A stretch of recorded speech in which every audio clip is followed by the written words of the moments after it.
आगे बिल्कुल नहीं आना भैया, जहां हैं खड़े वहीं रहना है। आगे बिल्कुल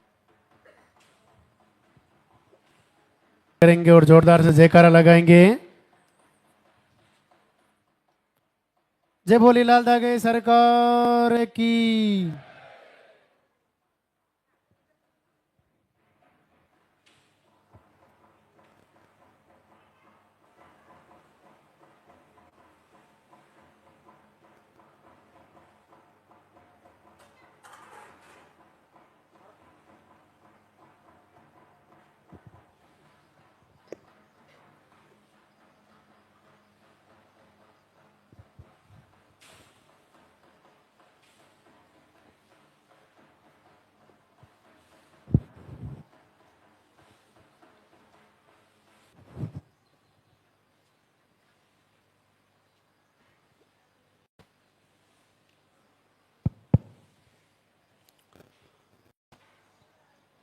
भगवान के दरबार में पधारे हुए सभी भक्तों का स्वागत, अभिनंदन। परम पूज्य गुरुदेव सभी मातृशक्ति को आशीर्वाद दें, आप सबका संकल्प पूरा हो। आज फिर से दरबार का प्रथम दिवस शुक्रवार, जैसा कि आपको हर दिन लाइव के माध्यम से जानकारी में बताया जाता है कि आपको सर्वप्रथम धाम पर आते ही पर्चा काउंटर से पर्चा भरवाना है और उस पर्चे में नाम, पता, एड्रेस, उसके साथ पीरियड की साइकिल सही लिखवानी है। मुख्य ध्यान, पीरियड की साइकिल आपने पर्चे में सही लिखाई है और पीरियड का फ्लो आपने सही लिखाया है तो आपको चिंता का विषय नहीं है। अगर आप और कुछ लिखाना भूल भी गए, महीने में आता है, 4-5 महीने में आता है, मेडिसिन से आता है, जैसी भी स्थिति पीरियड की है वो आपको पर्चे में लिखवानी है। ये मुख्य ध्यान रखना है। उसके बाद आपको जिस प्रकार से नंबर से बुलाया जाए आपको आना है। पर्चा आपका कई जगह से चेक होता है, हमारे द्वारा चेक होने के बाद भी और पहले भी चेक होता है। आहार में लिखा जो आपको जाता है आहार, उसमें संदेह करने की चिंता नहीं है। अगर आपने पीरियड का साइकिल सही लिखवाया है तो आपने पीरियड की साइकिल, पीरियड की जो फ्लो है वो अगर आपका पर्चे में सही आया है तो आपको 100% आपका आहार सही लिखा जाएगा। बहुत सारी बहनों को ये रहता है कि मेरा पर्चा चेक नहीं किया, क्या हुआ क्या नहीं हुआ।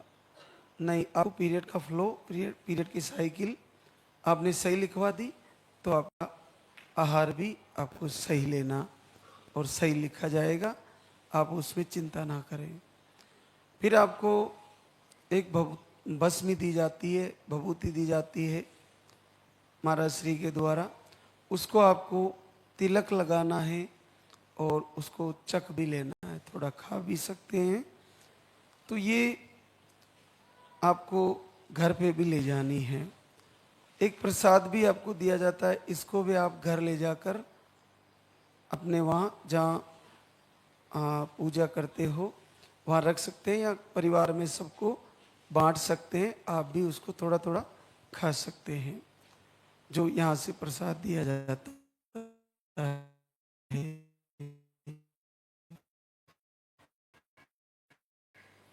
आप अगली बार फिर आहार लेने आए तो आपको फिर सबको आगे भी कुछ जानकारी है कि जैसे आपको पीसीओडी बताई, जैसे आपको सिस्ट बताया, जैसे ट्यूबलोग बताई, या आपको हार्मोन अनबैलेंस बता दिया, थिकनेस की प्रॉब्लम बता दी, आपको ट्यूब लॉक के अलावा भी रूबेला बता दिया, कोई भी कारण बताया हो, नील स्पम बता दिया पुरुषों को, लो स्पम बताया, इरेक्टाइल डिसफंक्शन है, जो भी प्रॉब्लम है वो अगर आपको याद है तो पर्चे में आप लिखा सकते हैं। नेगेटिव ऊर्जा अगर आपको फील होती है, बार बार बुरे सपने आते हैं, तो वो भी आप पर्चे में लिखवा दें। एक जगह लिख देंगे कि आपको नेगेटिव ऊर्जा भी परेशान करती है। तो ये बहुत सारी बातों के अलावा मुख्य पीरियड की साइकिल पर ध्यान देना है कि वो आपने सही लिखाई कि नहीं लिखाई। और आपको मैं हमेशा बताता हूँ कि किसी भी वस्तु को, किसी भी ज्ञान को, किसी भी दिव्य आत्मा को अपने गर्भ में बुलाने के लिए, किसी भी वस्तु को प्राप्त करने के लिए या किसी भी ज्ञान को धारण करने के लिए पहले खाली पात्र बनना पड़ता है।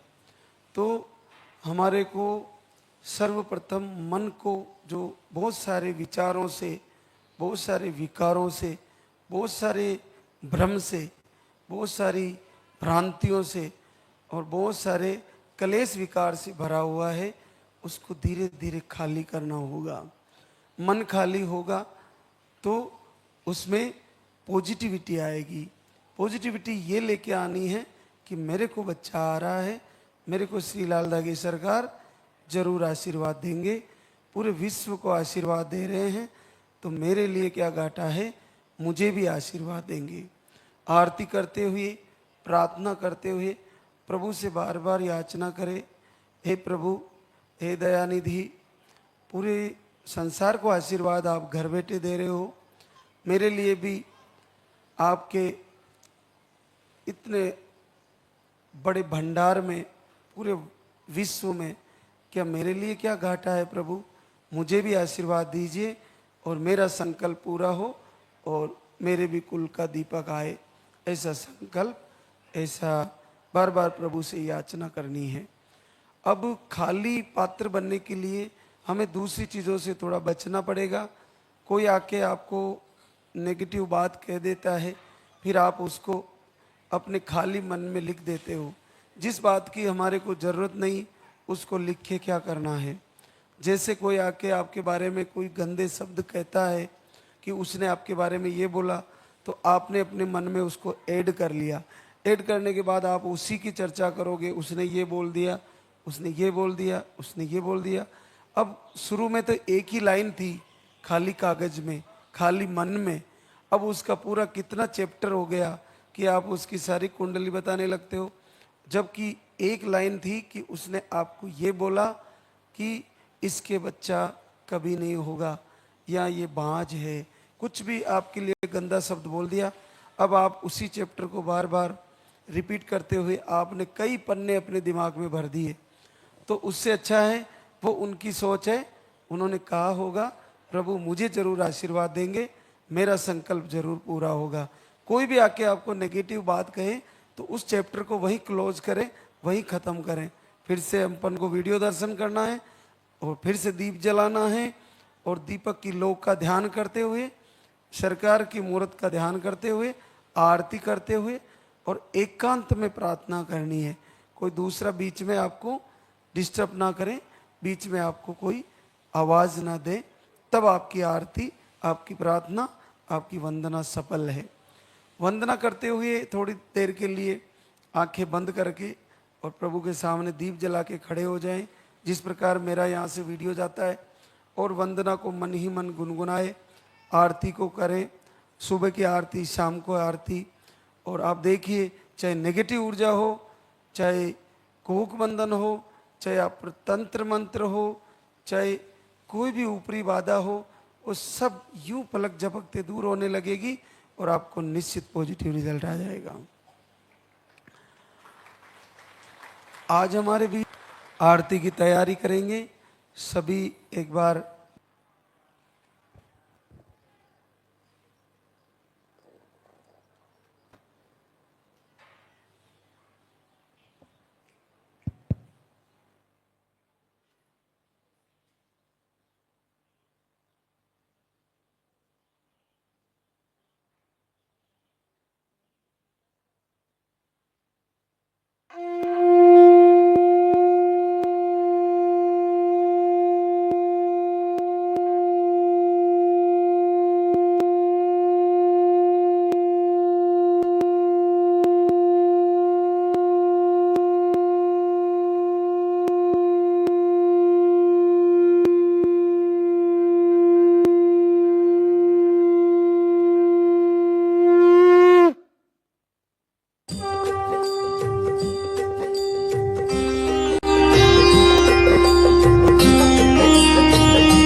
सरकार तुम्हारी।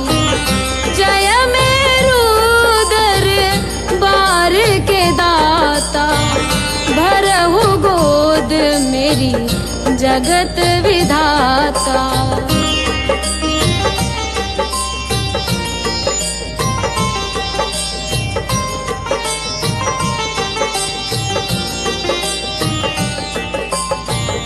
संकटहारी मंगलकारी, भीड़ लगी भक्तन की भारी। काले गोरे शिव अवतारी, कृपा करो हे छत्रधारी, कृपा करो हे छत्रधारी।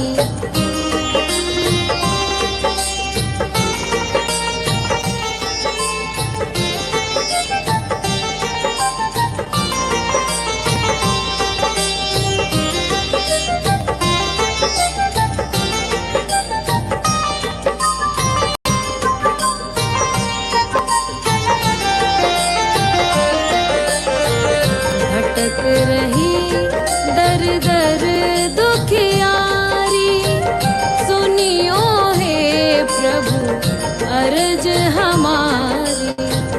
मोर मनोरथ जानो स्वामी, बसहु हृदय में अंतर्यामी, बसहु हृदय में अंतर्यामी।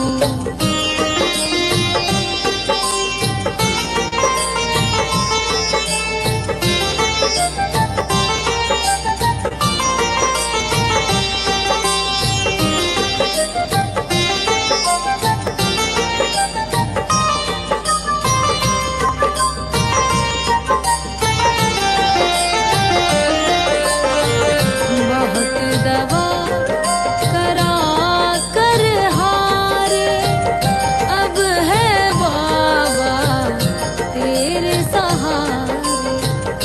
कुल का दीप जलाओ मेरे, शरण खड़ी हूँ आए मैं तेरे, शरण खड़ी हूँ आए मैं तेरे। जय जय जय भैरू नाथ तुम्हारी, लाल धागे सरकार तुम्हारी। जय मेरू दरबार के दाता, भरहु गोद मेरी जगत विधाता, भरहु गोद मेरी जगत विधाता, भरहु गोद मेरी जगत विधाता।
कराया